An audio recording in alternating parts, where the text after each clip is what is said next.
नमस्ते एवरीवन। जैसे आपकी बॉडी के इन्फ्लेमेशन को रिड्यूस करने के लिए एंटी इन्फ्लेमेटरी फूड्स होते हैं, वैसे ही आपकी बॉडी के इन्फ्लेमेशन को कम करने के लिए या फिर आपको इंस्टेंट रिलीफ दिलाने के लिए कुछ ब्रीदिंग एक्सरसाइजेस भी होती हैं जो कि आपकी बॉडी के इन्फ्लेमेशन को बहुत ही जल्दी इंस्टेंट लेवल पे काम करती हैं। जैसे कि गहरी सांस लेना यानी कि डीप ब्रीदिंग, डायफ्रेगमेटिक ब्रीदिंग। ये जब आप करते हैं तो आपका पैरासिम्पैथेटिक नर्वस सिस्टम एक्टिवेट हो जाता है, जो कि अगर आप एंजाइटी में हैं, एंगर में हैं या फिर किसी स्ट्रेस में आ गए हैं तो आपका सिंपैथेटिक नर्वस सिस्टम एक्टिव होता है, जिसके होते आपका डाइजेशन, आपका हार्ट पंपिंग, आपका मेंटल लेवल, वो सब भी अफेक्ट हो जाते हैं। बट जैसे ही आप डीप ब्रीदिंग करना स्टार्ट करते हैं आपका पैरासिम्पैथेटिक नर्वस सिस्टम एक्टिव हो जाता है और जो चीज़ें ये सिंपैथेटिक नर्वस सिस्टम की वजह से एक्टिवेट हो गई थी उसको ये नॉर्मलाइज करता है, उसको धीरे धीरे डीएक्टिवेट करके उसके नॉर्मल लेवल पे ले आता है, यानी कि ना ज़्यादा ना कम। मेंटली आपको रिलैक्स करता है, आपके फिजियोलॉजिकल फंक्शन वो सब स्मूथ हो जाते हैं इस डीप ब्रीदिंग की वजह से।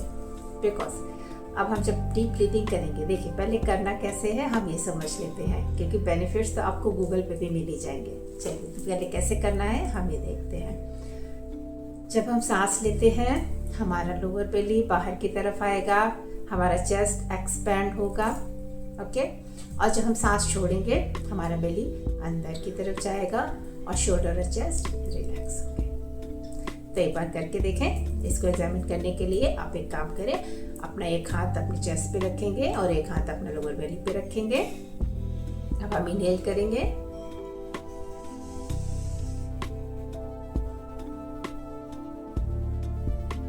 अब स्लोली स्लोली एक्सहेल।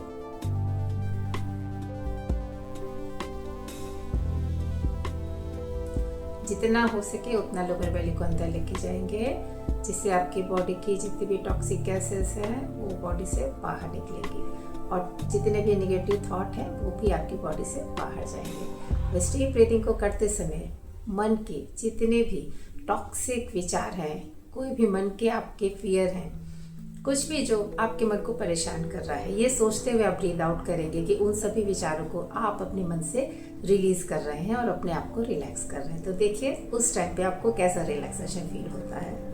फिर से एक बार डीप ब्रीथ करेंगे,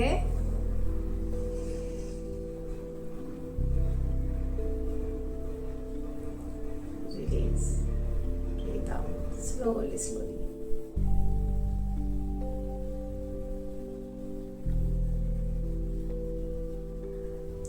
तो ये डीप ब्रीथिंग आप दिन में कभी भी कर सकते हैं। एटलीस्ट जब मॉर्निंग में उठे तब डीप ब्रीथ करें।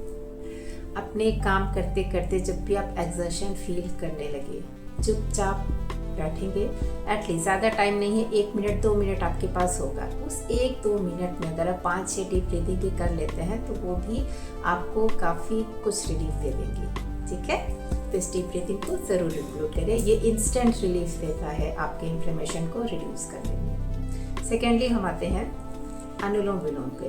बहुत ही अच्छा प्राणायाम है, इवन आपकी बॉडी के त्रिदोषों को ये बैलेंस करता है, वात पित्त कफ, इन तीनों दोषों को। और इन्हीं दोषों की वजह से हमारी बॉडी में तरह तरह की प्रॉब्लम्स होती हैं। तो आप ही सोचिए अगर हमारे ये तीनों दोष बैलेंस हो गए तो हमारी बॉडी में कोई प्रॉब्लम रहेगी ही नहीं। तो आपको करने क्या है, आप अनुलोम विलोम करने के भी तरीके होते हैं, लेकिन जब आप अभी बिगिनर हैं तो आप उन तरीकों पे भी नहीं जाएंगे। स्टार्ट आप सिर्फ ऐसे करेंगे। सिर्फ एक मुद्रा रहती है, हमारी दोनों फिंगर हैं, मिडिल फिंगर और फर्स्ट फिंगर, इनको हम अंदर लेंगे, ठीक है। अपनी इस रिंग फिंगर से अपने लेफ्ट नॉस्ट्रिल को बंद करेंगे, ठीक है, और इस अपने थंब से हम अपने राइट नॉस्ट्रिल को। तो जब हम स्टार्ट करते हैं तो स्टार्ट हमेशा लेफ्ट नॉस्ट्रिल से करते हैं।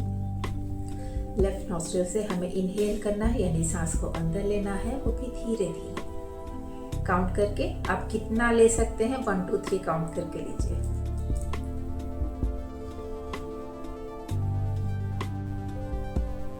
नाउ अपने लेफ्ट नॉस्ट्रिल को बंद करेंगे, राइट नॉस्ट्रिल खोलेंगे, धीरे धीरे सांस छोड़ेंगे।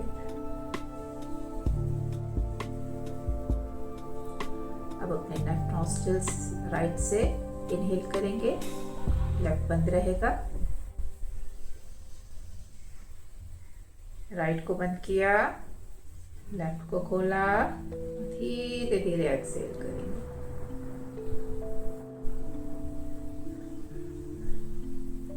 ये आपका एक साइकिल कंप्लीट हुआ। ठीक है, लेफ्ट से लिया, राइट से छोड़ा, राइट से लिया, लेफ्ट से छोड़ा। This is 1 cycle. और जब आप इनहेल कर रहे हैं तो उस समय आपके मन में थॉट होना चाहिए कि आप जितनी भी पॉजिटिविटी है, यानी कि ऑक्सीजन से भरपूर फ्रेश एयर, उसे आप इनहेल कर रहे हैं, अपने चारों तरफ की पॉजिटिविटी को इनहेल कर रहे हैं, जो आपकी बॉडी में जाके आपके सारे प्रॉब्लम्स को, आपके सारे वुंड्स को हील करेगी। ठीक है, और जब आप एक्सहेल कर रहे हैं तो अपनी बॉडी के जितने भी टॉक्सिन्स है, जितनी भी नेगेटिविटी है, उससे आप रिलीज कर रहे हैं।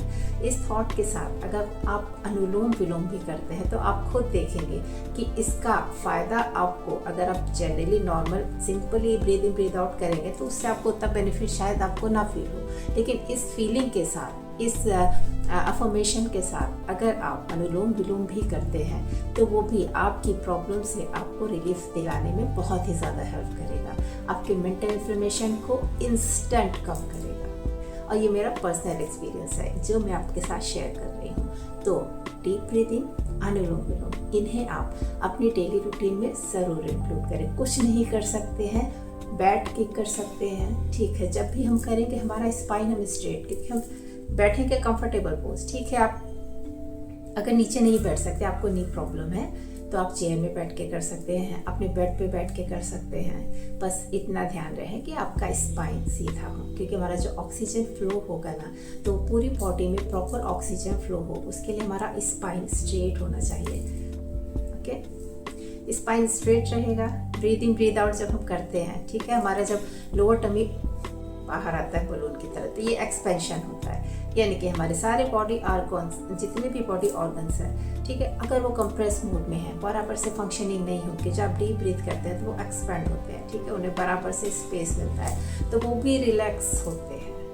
इसी की वजह से हमारे जितने भी बॉडी ऑर्गन्स के फंक्शन हैं वो भी स्मूथ होने लगते हैं। तो आप खुद देखिए, डीप ब्रीदिंग आपके ओवरऑल बॉडी को रीजुनवेट करने में आपकी कितनी हेल्प करता है। तो ये दोनों प्राणायाम आप अपने डेली रूटीन में ज़रूर इंक्लूड करिए, और अपने बॉडी के इन्फ्लेमेशन, दर्द कुछ भी हो, उसे आप अपने शरीर से बाहर निकाल सकते हैं।